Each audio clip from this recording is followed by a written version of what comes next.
आज की इस वीडियो में हम बात करने वाले हैं, जब बजरंगबली ने शनिदेव को मुक्त कराया तो आखिर शनिदेव ने बजरंगबली जी को कौन सा आशीर्वाद दिया। ऐसा कौन सा आशीर्वाद दिया जिसकी वजह से बजरंगबली की उपासना करने मात्र से ही शनिदेव आपके ऊपर चाहे 7.5 चाहे ढैया लगाए हैं और बिना कुछ सोचे समझे हट जाते हैं। बस आपको साधारण रूप से बजरंगबली की उपासना करनी होती है और वो हट जाते हैं। आखिर ऐसा क्या कारण है?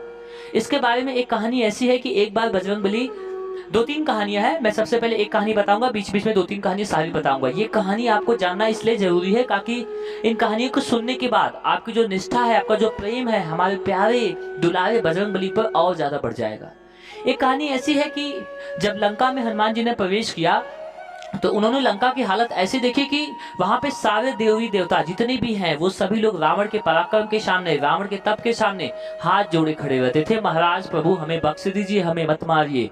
जबकि रावण ने सभी ग्रहों, जिसमें शनिदेव भी हमारे थे, जिसमें हमारे शनिदेव जो ग्रह है वो भी थे, इन सभी को वहां पर बांध कर उल्टा लटका दिया था कि ताकि किसी भी ग्रह की कोई भी बुरी दशा मुझ पर न लगे। जब हनुमान जी लंका में प्रवेश किए, उन्होंने लंका में खूब बहुत जम के भूचाल मचाया, जम के भूचाल मचाया जैसे मचाना चाहिए। भूचाल तो मच गया। अब क्या था, धीरे धीरे पकड़ के हनुमान जी को लंका में ले जाया गया। वहां पे रावण से जो भी संवाद हुआ और संवाद के बाद रावण ने अपने सैनिकों को आदेश दिया, इस बंदर के पूंछ में आग लगा दी जाए। बंदर के पूंछ में आग लगी, हमारे प्रभु हनुमान जी उड़े और उन्होंने लंका में आग लगाना शुरू किया। और उसी समय उन्होंने देखा कि सभी ग्रह, जितने भी ग्रह हैं सभी लोग बंधे पड़े हैं। उन्होंने सारे ग्रहों को बंधन मुक्त करा दिया। उन्हीं में से हमारे शनिदेव जी भी थे, उनको भी हनुमान जी ने मुक्त कराया। अब क्या था, जो हमारे शनिदेव जी हैं वो जल्दी नाराज होते हैं तो जल्दी खुश भी होते हैं। ऐसा ये नहीं कि वो 7.5 लाती तो 7.5 साल तक बुरा होगा, ऐसा नहीं है। अगर आपके कर्म अच्छे हैं तो वो 7.5 साल जो है वो आपके लिए बहुत लकी साबित हो जाएंगे, भले से 7.5 ही लगी है। ठीक यही कारण हुआ कि हमारे जो शनिदेव थे वो खुश हो गए। उन्होंने बजरंगबली को तुरंत आशीर्वाद दिया, आज के बाद से मैं किसी के ऊपर लगूंगा, वो अगर सच्चे दिल से वो आपको याद करेगा, प्रभु हनुमान जी को याद करेगा, उनकी उपासना करेगा, तो ये मान के चलो उसके साथ जो भी अनिष्ट होने वाला है वो टल जाएगा, वो नहीं होगा, उसके साथ कुछ भी अनिष्ट नहीं होगा। ये बहुत ही रोमांचक कहानी थी जिसकी वजह से जब आप हनुमान जी की उपासना करते हो तो शनि की ढैया या सानी साथी जो भी होती बहुत हल्की हो जाती है। दूसरी कहानी, ये कहानी एक ऐसी है कि एक बार हनुमान जी बैठे थे और शनि देव जी उनके पास आए, बोले कि अब तुम्हारा समय आ गया है, मैं तुम्हारे ऊपर लगने वाला हूँ। देखो शनि देव जी का जो प्रकोप होता है सबसे पहले सर पे लगता है, उसके बाद पेट में लगता है, उसके बाद पैर में लगता है, फिर हट जाते हैं।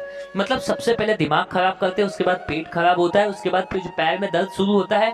ये सारा प्रकरण, तीनों प्रकरण होने में 2 से 7 साल लग जाते हैं, स्टेप बाय स्टेप। उसके बाद वो चले जाते हैं। तो हनुमान जी को बोले भाई मैं तो ग्रह हूँ, मुझे सबको लगना होता है, तुम देवता हो, इससे क्या मतलब, मैं तुमको भी लगूंगा।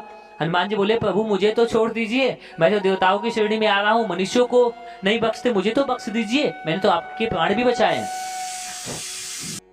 लेकिन शनि देव ने उनकी एक न सुनी, वो जिद पकड़े रहे कि नहीं, मैं जहां पे जाता हूँ किसी को बख्शता नहीं, तुम्हें भी बख्शूंगा नहीं, मैं सबसे पहले हनुमान जी के सर पर ही चढ़ूंगा।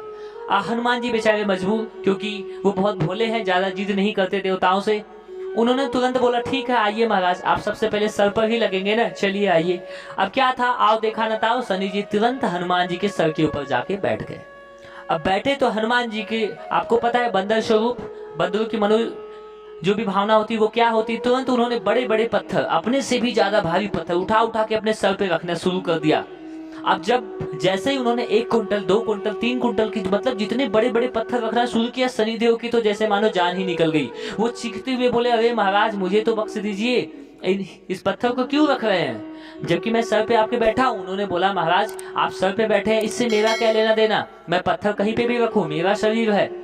अब इस पूरी लीला को शनिदेव समझ गए, वो नीचे उतरे, उन्होंने उनके सामने नतमस्तक होते हुए बोला प्रभु आप महान है, आपकी लीला महान है, आज के बाद से अब कोई भी आपकी उपासना करेगा, आपको याद करेगा तो भाई मैं बिल्कुल उसके पास नहीं जाऊंगा, मैं उसका अनिष्ट करने वाला भी होऊंगा तो भी नहीं कहूंगा, क्योंकि आपकी लीला अपरंपार है।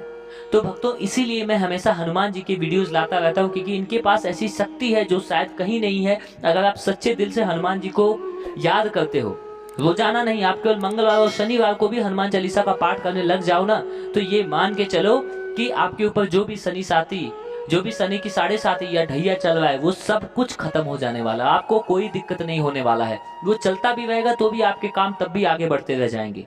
तो एक बार हनुमान जी का जयकारा कमेंट सेक्शन में लगाइए और हनुमान जी तो भाई बहुत भोले हैं और बहुत महान है, बहुत दयालु है, उनको याद करते रहिए, आपकी सारे दुख कष्ट सब कुछ दूर हो जाएगा। एक बार बोलते हैं जय बजरंगबली।